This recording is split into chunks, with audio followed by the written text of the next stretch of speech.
Okay, శుభోదయం అండి. Panel పంచుకుంటున్న వ్యక్తులకి అలాగే మీకు 99 ప్రేక్షకులందరికీ కూడా శుభోదయం. మరి వైకుంఠ ఏకాదశి రోజు ఈ దుర్ఘటన జరగడం అనేది అందరికీ బాధ కలిగిస్తుంది. కాకపోతే ఇది మానవ తప్పిదం లాగే కనిపిస్తుందండి. ఈరోజు టికెట్లు పంపిణీ, వైకుంఠ ఏకాదశి నాడున టికెట్లు పంపిణీ అనేది రద్దీ అనేది ప్రతిసారి ఉంటూనే ఉంటుంది.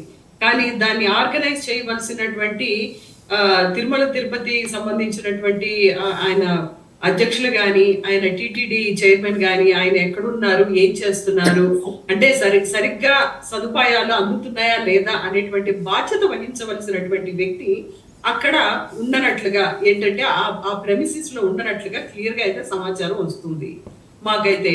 డెఫినెట్ గా ఇది ఎవరైతే బాధ్యతాయుతమైన పాత్ర తీసుకోవాల్సినటువంటి చైర్మన్ గారు కానీ, లేకపోతే టిటిడి సంబంధించిన మెంబర్స్ కానీ, వీళ్ళ వైఫల్యం అనేది ఖచ్చితంగా కనిపిస్తుంది.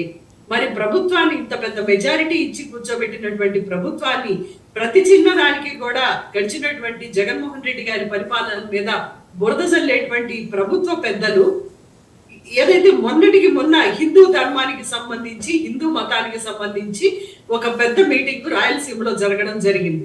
సో అది జరిగిన పిమ్మట దాని తర్వాత జరగడం, ఈ కార్యక్రమం హిందువుల మనోభావాలను దెబ్బతీసే విధంగా వైకుంఠ ఏకాదశి నాడు మరి 6 మరణించడం అనేది చాలా దురదృష్టకరం. అలాగే మోదీ గారు కూడా మన రాష్ట్రంలో ఉన్నటువంటి సందర్భంలో హిందువుల పట్ల ఏమాత్రం కూడా శ్రద్ధ వహించకుండా వాళ్ళు నిర్వహిస్తున్నటువంటి వైకుంఠ ఏకాదశి అనేటువంటిది చాలా పవిత్రమైనది హిందువులకి.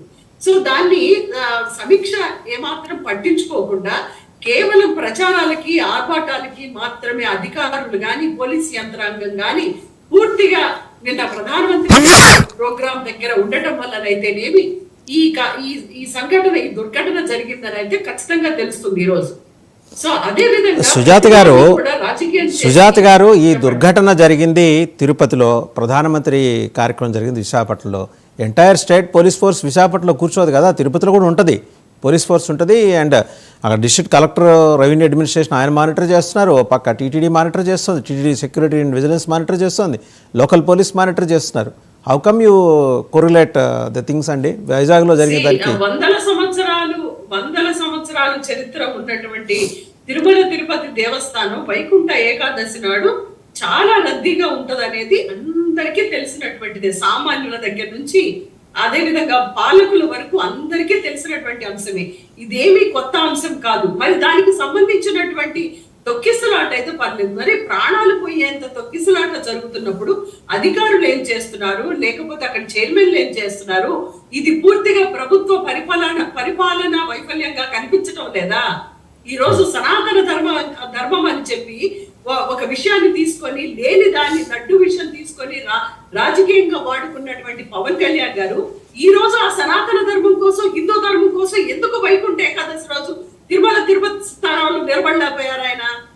ఆయనకి సినిమా ఫంక్షన్లకి వెళ్ళడానికి టైం ఉంటుంది, అలాగే ప్రధానమంత్రి గారు వస్తే అక్కడికి వెళ్ళడానికి టైం ఉంటుంది, అలాగే సనాతన ధర్మాన్ని నా భుజస్కంధాల మీద మోస్తానన్నటువంటి ఉప ముఖ్యమంత్రి గారు మరి ఈ రోజు మరి దుర్ఘటనకి సంబంధించి మరి ఎన్ని మెట్లకి పసుపు రాసి బొట్లు పెడితే ఆయనకి పాప పరిహారం జరుగుతుంది మేము అడుగుతున్నాం. ఈ రోజు కూడా వైకుంఠ ఏకాదశి నాడు తొక్కిసలాట జరగడం కానీ, అదే విధంగా చనిపోవడం కానీ ఎప్పుడు కూడా తిరుమల తిరుపతి దేవస్థానం చరిత్రలో జరగలేదు. అసలు ఆ మనుషుల్ని ఏ రకంగా, అంటే ఆర్గనైజ్డ్ గా మీరు చెయ్యలేనప్పుడు వేరే వాళ్ళకి ఇవ్వచ్చు కదా మీరు పరిపాలన. అసలు తిరుమల తిరుపతి దేవస్థానం మీద అవగాహన లేదా మీకు? లేకపోతే మీరు మీ పరిపాలనలో సుజాత గారు, మీ పరిపాలనలో మీకే అవగాహన ఉందని చెప్పేసి అప్పటి మీ ధర్మారెడ్డి గారు భక్తుల్ని అరెస్ట్ చేసి వాళ్ళని బెదిరించి, వాళ్ళు ధర్నాలు చేస్తే సౌకర్యాలు లేవని వాళ్ళు ధర్నాలు చేస్తే వాళ్ళని బెదిరించి నోటీసులు పంపించి అరెస్టులు చేయించేదాకా వెళ్ళారు. చెప్పండి, మీరు తక్కువ తిన్నారా?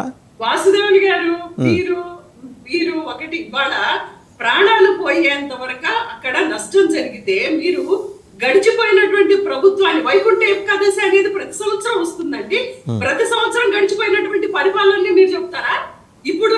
ఇప్పుడు ఓట్లేసి గెలిపించింది ఎందుకు మరి మీకు? ఇప్పుడు ఉన్నటువంటి పాలకులు ఎందుకున్నారు? ప్రతి విషయానికి గడిచిపోయినటువంటి ప్రభుత్వం గురించి ప్రశ్నించేట్లయితే ఇప్పుడు మీకు ఓట్లేయడం దేనికి? ఇప్పుడు మీరు ఆ స్థానంలో కూర్చోవడం దేనికి? రైట్. బాల